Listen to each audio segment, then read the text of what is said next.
আজ বিশ্ব মৌমাছি দিবস। এ উপলক্ষে এক মতবিনিময় সভার আয়োজন করে শেরেবাংলা কৃষি বিশ্ববিদ্যালয়ের কীটতত্ত্ব বিভাগ। সকালে শেরেবাংলা কৃষি বিশ্ববিদ্যালয় সেমিনার রুমে মৌ শিল্পের চ্যালেঞ্জ এবং সম্ভাবনা শীর্ষক মতবিনিময় সভায় মৌমাছি সংরক্ষণ ও পালনের গুরুত্ব তুলে ধরেন বক্তারা।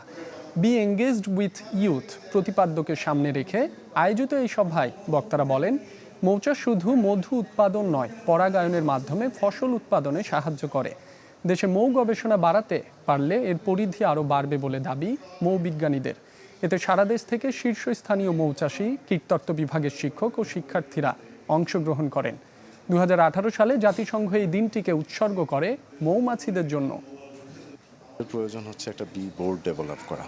সেই বি বোর্ডের আওতায় গবেষণা, তারপর হচ্ছে সম্প্রসারণ এবং একই সাথে যে আমাদের সারা দেশে বিশেষ করে মৌ পালনকারী যে আমাদের উদ্ভিদ মৌমাছি যে গাছগুলো পছন্দ করে, এই গাছগুলো যাতে আমরা সারা দেশে লাগিয়ে দিতে পারি সেই চিন্তা ভাবনা করছি।